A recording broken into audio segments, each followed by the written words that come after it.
Hey, back with another one. ATAS episode 64. We out here like Woo! Nintendo. Let's get it. Yeah. So I like to see. Hey, let's let them know it's your boy Tipsy Japan back with another episode of ATAS Across Time and Space, episode 64. Like you said, 64. That's a powerful number for me, man. It's like 8 and 8. That's 8 and 8. 8 eights. Yeah. Play around with that number, man. I love it. Yeah, when I was growing up, there was this little system called Nintendo 64. You know, actually before that it was what, Super Nintendo, and then before that the Nintendo, but it was always like 8-bit, 16-bit, 32-bit, 32X fans up there, 32X fans, and then the 64. Shout out. I didn't have the 120. Was 128? It was Dreamcast 128. I want to say so. I want to say Dreamcast was 128. It should have been. So yeah, and then after that, it's just like the bits is not really the important thing, right? Oh, no. You got your cup. See, now I got the mug. Yeah, look. At least one of us has to have it. You know, you're gonna be able to show that. ATAS. Yeah. Hey, but if you guys want to get down, it's one of us, but it's all of y'all, as far as I'm concerned. Look, check that comments, or not the comment section, the description. You got the link in the description. Right? Oh yeah, it's down there. It's ready for y'all. All right, merch it up. Merch it. We got the first piece of merch. Please support the channel. Get your swag. Support your friendly neighborhood. Evangelist? Getting the message up there. Right over here in cross culture, man. You know what it is. Y'all know. Yeah, man. That's what we got to do. Yeah. Let me see if we can get it. Even I want to ask the audience how my volume is. What are they saying? We got Water Pulse Laser checked in with gotta flash the merch. I mean, doesn't seem like there's any audio issues right now. Okay. I mean, but I'm hearing a little bit of double on your end. All right, can I? We switching? Increase my. Yeah, we just make it switching. All right. I got you. Let's make the switch. Oh, okay. Oh man. It's a transition. You gotta cut off the other one, man. Yeah, I'm gonna boot it from the stream. Kick him out. There you go. There it is. Hey, get him out. Yeah, there we are. Now we sound good. Now we sound like us. Thank you. Wow, I appreciate that. Look at this. Look at the mic. Yes. Heaven and got it. ATAS. Boom. It's the boom room. Thank you to all our listeners behind the scenes. Right? There are those who listen without even listening. But if you want to hit us up and give a thumbs up, go ahead and hit that in the bottom there. Oh yeah. We appreciate all forms of communication from the listeners because it helps us to put on a good show. It does. And today we're on episode 64, so let's do that. Let's do it up. We gotta do it within the time parameters. And yeah, we're gonna try. We got 26 minutes left, so we're gonna try to do that. Exactly. Let's get into it. All right. So the book that we are reading is Homo Deus by Yuval Noah Harari. This is chapter 11.1, and the point 1 just stands for the first 30-minute segment of the audiobook. If you want to get down with the audiobook, you can look in the description and get a subscription to Scribd or Scribed. I'm pretty sure it's Scribed, but I like the sound of Scribed. Scribd. You like the sound of Scribed? Yeah, because like subscribe, subscribe, hit that notification bell so you know when we go on live. But it's a pretty good app. I will say that much. But we are looking at the first 30-minute segment. So if you don't have time to read the book, you can listen to it just like I do every week. Because, hey, sometimes you need to make the time. Sometimes you can't make the time. look, I'm on Scribe every day. All right, I'm on Scribe every day. All right, because it's something that you want to read.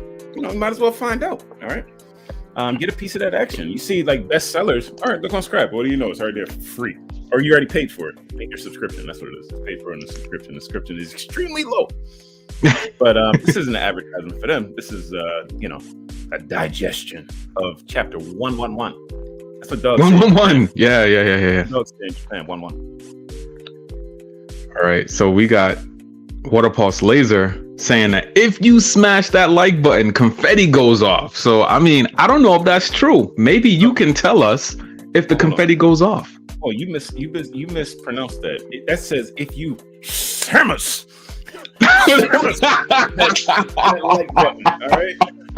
All right, blast it with that Waterpulse Laser. All right, if you do that, then the confetti goes off, and that's pretty fun. It's cool. We can see it in the after effects. All right. So we're gonna jump into the banners. We don't have a whole lot to go through this week, but I do want to hit these points real quick. All right. Now, link them up. So, this book is far ahead of its time. I was just speaking to somebody at church today, and they were like, "Hey, I heard you have a podcast. What are you discussing?" Oh, went over the last 2 books that we're discussing, and then into this one. And I was like, "This one is talking about the future of humanity, and we're digesting it as Black men raised in America, one abroad. We're both removed from where we grew up." That's true. So we have a little bit of different space. We can put a different spin on it than just being where we grew up. We have a wider worldview, if you will. Right. But this chapter was talking about data, dataism, and processing said data. Now I have to ask the question, and this is a very serious question. Can we keep up? In your honest opinion, do you feel that we can keep up as humans with all the data that's coming across the table? What we do to help y'all keep up is digest some of this content for you, okay? And then deliver it in a way that you can understand it. You probably don't have time to sit up there and read every single bit of information out there. You don't have time to sit down there and read this whole book, all right? As an example of humans allowing other humans to digest some of it for them so that we can keep up. This is part of the process. And when humanism was the main, modus operandi for all of mankind, it was these types of things that we're doing right now. This is kind of a little antiquated, but if you trust in us to digest it for you and then give you what you need, then you're still in this humanist mindset. And you know that you can't keep up by yourself, but we can use each other to keep up. There's experts out there that we can trust. We don't have to trust the algorithm, not just Okay. So I think collectively we can keep up. Individually, nah. It's okay. All right. So not individually, but collectively as humanity, we can keep up, but not like you versus me. That's a no-go. You basically gonna end up in the same place at the end of the road. I mean, gonna die, and you get just so far. But if you stand on the shoulders of giants, ladies and gentlemen, then you can see further. Yeah. And if the race is to the top, then you can either climb one step yourself or piggyback on somebody up to get up a little bit higher. But if that's the race, if you're trying to keep up to the race to the top, then you got to use other people's knowledge. Use the Bible even. All right? Oh yeah. This is where God is. You can go up there and try to figure out what God is on your own and just contemplate. All right. But here's the manual. All right. Here's the letter from the man himself. Here's literature delivering that message to you. Okay? Yeah, and I do feel that this chapter encapsulates that same ideal to where it shouldn't have to be one person doing all of the data management. And we're going to jump into that just a little bit. But the next point I want to bring up is dataism, because I brought up the word as if we've all been reading, but hey, maybe you didn't get around to this chapter this week. Dataism is computer science plus biology. So I was literally talking to somebody again in church today about the fact that they, I guess, have an injury. And we're talking about healing injury and becoming, you know, quote, quote, the bionic man and stuff like that. That was kind of like the past chapter. And we're talking about souping up man, you know, improving the physical. But now we're talking about just the data. So think of it as the computer that you had growing up, right? The computer that you had growing up was top of the line when it came out.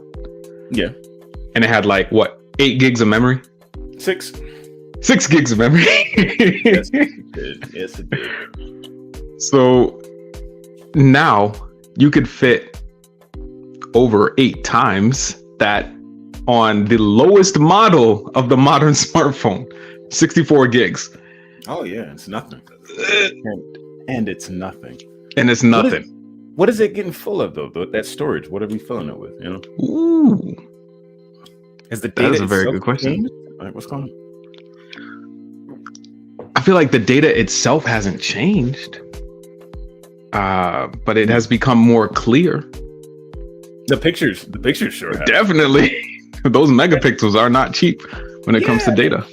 You know, if you're taking 4K pictures, 8K pictures, I guess it is, and the pictures are better. Hopefully, getting more information in. But I mean, when you say mixing computer science with biology, though, what's the biology side?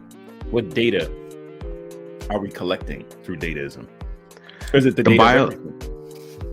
The biological side is us. So it's more so how we interact with the computer side. So I know a lot of people who have watched The Big Bang Theory, or a lot of scientists who have studied, are looking forward to the singularity, the point where man can move his consciousness to a computer and therefore live forever. And this is, I mean, that's it. Dataism. You know, we're like, hey, this is the data, and I want to take my data and continue on with my data. I want my data to continue on. I mean, hey, that's what we're doing right here, right? We're having our data continue on. This will be accessible long after we're dead and gone. I mean, that's saying a lot. Wholeheartedly believe that. I mean, it's crazy. Yeah. So now that's what we've wanted since the cave drawings, right? And I just just, you know, mark your, what was it? The cave's near that French place. I forgot the name. Is that French place? Yeah, French place. Like Peugeot has a symbol on it, right? Peugeot, the cars. They have a symbol on their car about that place, and I forgot. It's the name. Oh, really? But it's got the name. The reason why it's famous though is because it's one of the oldest places where you can see humans leaving their mark. Like they intentionally, you know, drew pictures of like buffalo and when the buffaloes are coming, and you know, Fort Knights, and, you know, all that good stuff. But we're leaving the message behind for the next group of people because I know that I cannot pass it on to them. All right, we're leaving data behind to the next people. But the future of this is like leaving data for data, so that the data will inform the people. Data for data, so the data informs. Say data one more time.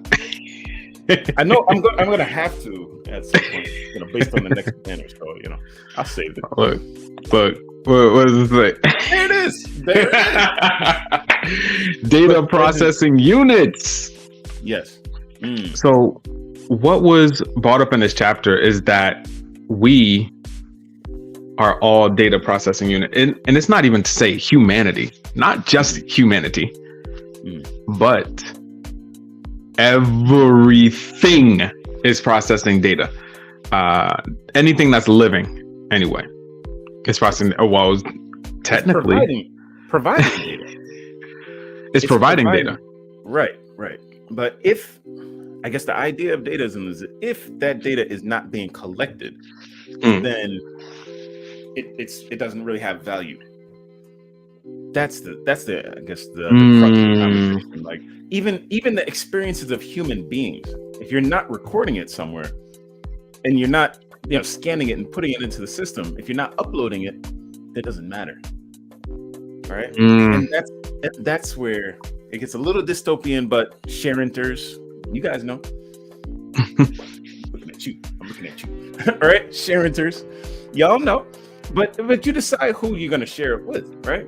The idea is that once these things are uploaded into our collective data management system called the internet, now it will last forever. Now, we've raised it. So the humanist idea, one of the things that he mentioned in this chapter was humanists would journal everything that they wrote. And I still have my journal right there. I have a leather-bound journal, but for some reason I don't write in it. You know why? Because on this surface, I was writing on the surface, like to keep some of the notes when I didn't write it there. And it's like, okay, if I write it into the surface, then it won't be lost. Right? Our words will go on, and I can know for a fact that somebody will be able to read it at some point. If I put it just in that notebook and nobody else reads that notebook, then it's gone. It's lost. God forbid there's a fire or something, and then that's it. Put it in the cloud. Put it in the cloud where it's safe and sound and controlled by a mega corporation. One mega corporation who has kept my data at ransom. I didn't pay for my terabyte of data, and they were like, okay, we're gonna just freeze the account, and you can once you pay up and then access back to your stuff. Okay. Or you can download it all right now. You have 500 gigabytes worth of stuff. Go ahead. Jeez. Sort it out yourself. So who's gonna process your data? We all provide data, and human beings were seen as the best data providers because we can get our data into the system. But it's not that the wolf's data isn't important. If we find a way to find out what the wolf is saying, to convert it into data and then send it online, then now it has value. If the data cannot be collected, it doesn't have value. And everything is producing data. That's why they call it the Internet of Things. Okay. It's bigger than our capacity to process it at this point. We just got to get it all out there. All right. And if we're not collecting it yet, then we got to collect it soon. That's how Google thinks. That's why they drive up and down your neighborhood. Street View is beautiful though, no lie. But the thing is that if you're looking at hard data as far as information and micro, bits, bytes, and microchips, then the internet is the one thing. But every single living thing is processing its own data. Remember, we talked about how everything is basically based on the algorithm. And that's just a different way to say data. Algorithm is the processing of data so much to a point that you're looking to what will come. Yeah. Say this and this and this has happened, therefore this algorithm has taught me that this will happen next. So tomatoes. Yeah. Oh, go ahead. What were you saying? Well, I mean, when we think of like plants, though, I mean, that's perfect. You said like tomatoes, they're processing the tomato plant is processing the data from the sun, and it's like, okay, I should stretch my leaf out there so I can get a little bit more of that. A little more that sunlight. Yeah, I mean, it doesn't necessarily require your brain to do that. The brain isn't necessarily the processing unit at that point. You know, your cells are processing. That's where you're going. That's where you're going. I see that. Okay. Yeah. So I mean, we're looking at different things processing different ways, but I do like what you brought up before about how the wolf's data is important, but we see how important it can be once it's processed into the internet, and then everybody can access that. So if little Timmy has a report to do on the Timberwolf, he can just, okay, now I have the data. Got the data. We can process it. We can now know the sound, right? Through my ear sockets, right? But the whale doesn't know what the wolf sounds like. Oh, no. That's, yeah. And maybe so we're the only ones that have access to all that data all at once. Using our keyboards and these interface devices, right? But maybe in the past, maybe in the distant past, creatures could communicate with themselves on a different level that we just can't see. I'm just going to leave that out there. Let it float, though. So now we move on to, because we're talking about processing, right? Yeah. And when this dropped, it was a huge thing. So we go at single core or omni core. I don't want to just say dual core or octa-core, because we're looking at so many people versus just the one. Right. Well, like these multiple cores of processing things, it actually connects to another book that I was reading on Scrib about blockchain. And oh, damn. Okay. Yeah, it's distributed networks versus decentralized networks versus centralized networks, right? The old Soviet Union has a centralized way of thinking, where all the data has to go to one place, right? Whereas, and that's basically like single core. We have omni-core, where a certain number of units kind of process all the data below them. Yeah. Okay. Where you have processing that's happening at near the end user or near the original person, right? That's more distributed, I'd say, at that point. And that's what blockchain is. It represents a type of technology that, at the fringes, processing is happening, not at some central location. And if your keyboard could process everything on its own and not necessarily send the data back to the computer, then maybe it would process your typing a little bit better, right? Because if you're doing, for example, like spell check, you do spell check on Microsoft Word, right? Yeah. All right, that's a process within Word. Yeah. But I think like the technology somewhere along the line, it shifted where like you're doing typing on your smartphone, but that's connecting. Is it still connecting to the internet to spell check? No. Is the dictionary like on board or is it on a server? It's on board, because if you go into airplane mode, you still have the ability to spell check. But I and I don't want to interrupt you too much, but I was looking at a video and it was talking about how predictive typing has gone a little beyond what we can see. Oh. So if you're typing hello, good, more, it's going to be like, okay, morning is what you want to type. Yes. And it'll have the little suggestion. Boom. Okay, I can hit that. Or here's a real crazy thing, because nobody's really thinking about this. The keyboard will become more sensitive to the letter N. So it'll literally widen up. We don't see it, but it'll say, okay, the hit area is now 0.2% bigger, so that if you hit the other key, it's literally you're still hitting the N. You meant to press N. You meant to press N, so I'm gonna put that in there for You know, I think that might be the thing that's tripping me because, man, my spell check has been horrible lately. And I think it's because, like, English and Japanese, like, they don't mix well. If it were all one language that I was typing all the time, then sure, you could get my data properly. But because I'm typing both, it's like, oh, well, just process both at the same time. And they do not link up. They don't mix. Nope. No. I know for a fact I'm not typing V when I mean B and B when I mean V. But because Japanese doesn't have B, well, they're all B's. And it's been throwing me off, and I didn't know why. You know what? Thank you for that. Now you know. Thank you for that. I mean, with Spanish, it's a little easier, but it's still sometimes, you know, it's like, I know what I want to type. Yeah. Stop trying to correct me. Yeah. Dios míos. Right?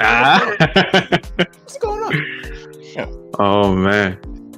I mean, so the thing I want to jump into real fast. Jump. Because we have the single core versus omni-core. Pardon me. Centralized processing versus distributed processing or decentralized processing. Yeah. Okay. So now we're looking at economies because what came up was communism versus capitalism. Yep. And how communism is more of a single core. You know, the government is like, okay, we take in all the information, we process all the information, and then we distribute it out to the people. Where capitalism is like, okay, you want to set up your own core? That's fine. Cool. You want to set up your own core? That's fine. Cool. You just need to report to, if you go public, you need to report to the stock exchange so that we can do that and then spit it back out that way. To where the story that was given in this chapter was talking about people coming from Russia to England and asking about the bread lines. Like, okay, well, we're having this problem in Russia where we need to provide bread and we don't see bread lines here. So who's responsible? What entity is responsible for providing bread to England? And it's like, what? No. We have bakers. Like they bake and they provide their own bread and you go to whatever one you want to. Right. Versus the government saying, hey, this is going to be the only person to distribute bread. This is going to be the only one to distribute soft drinks. This is going to be the only company to, I mean, in America, that's illegal. It's called a monopoly. It would be a monopoly. Yeah. You know, that's speaking to the invisible hand of the market, which is, you know, what I studied back in economics 101, right? Macro.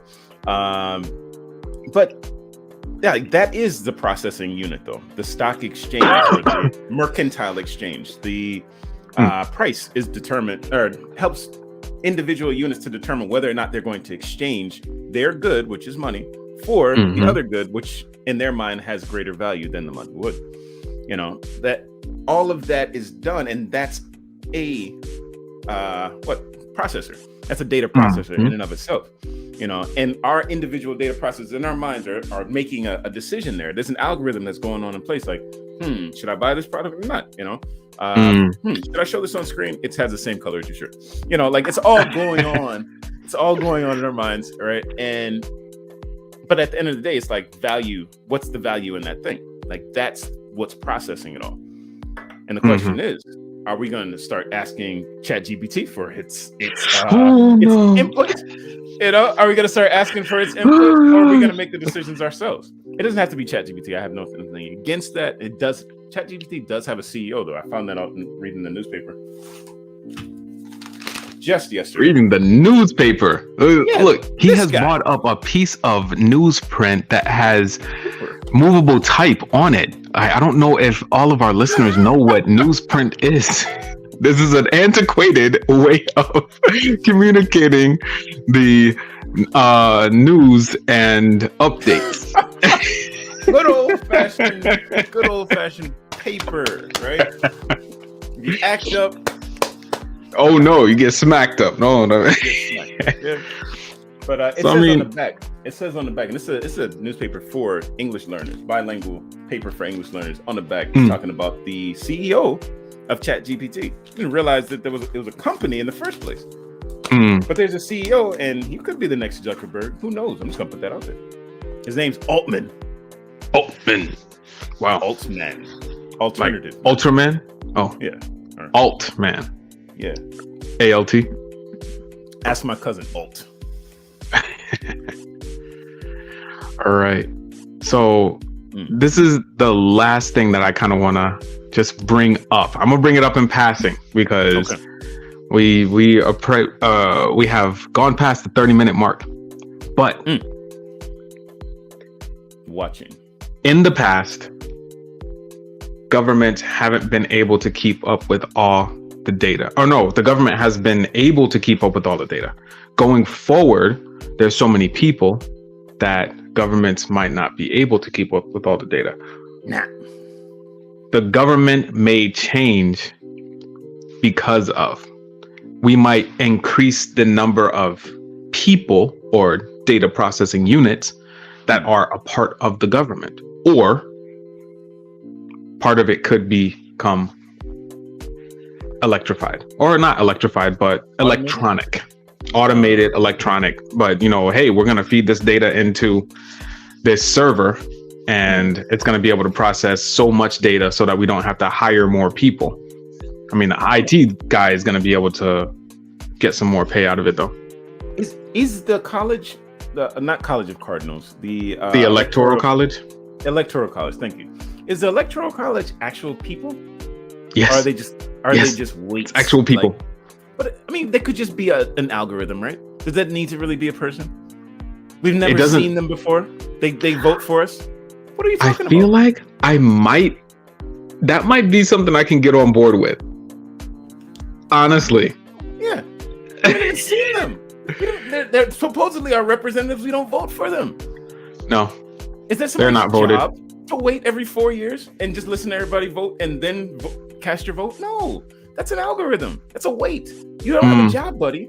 I'm pointing at you, looking at you. You're listening to this episode and you call yourself a college electoral college dean.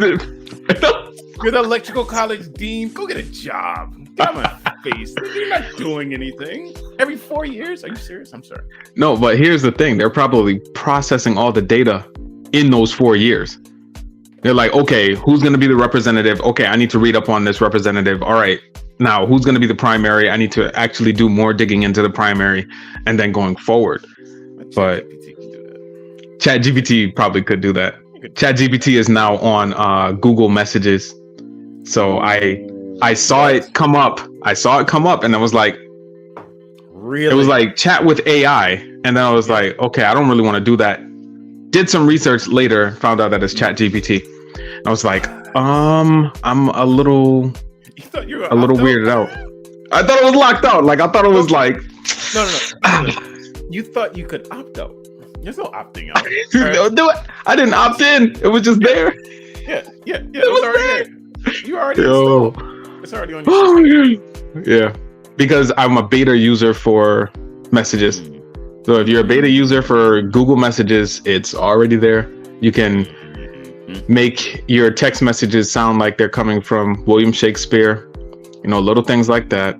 And it's there. I haven't used it yet, but now because it's in my hands, I'm more inclined to be curious about it. If it was on your wrist, would you be even more curious? Oh no, if it was on my wrist, I don't think I would use it at all. You don't talk to it? Talk to? No. Okay. But folks, we're looking at a Galaxy Watch 4. Yeah, sorry. Both looking at a Galaxy Watch 4.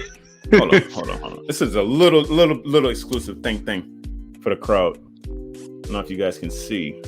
I'm showing this on YouTube, but you see that A? There we go. I'll get that in there. I don't got the always on, so. Yeah, it definitely says ATAS. Oh yeah?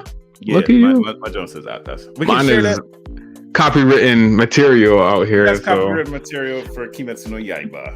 All right. Chill out. You had to say the name. Demon Slayer for the listeners who are not versed in Japanese. But we're gonna wrap it up. Yeah. And going forward, we got a lot to look forward to as far as this chapter and how it correlates with interacting with the data and how the data interacts with us. But you know what I always say? Until next time, stay prayed up and be blessed. Send them off, TPC. Yeah, well, you know what? I mean, it's time for y'all to collect your data. Get yourself a pen, a pad, like the good old days. Write it down. It's your boy TPC Japan, Cross Culture, CXC. I ain't throw it up yet. You ain't throw it up yet, throw it up now. Go ahead, write that down, because that's what it is. Peace. That's what it is. Peace.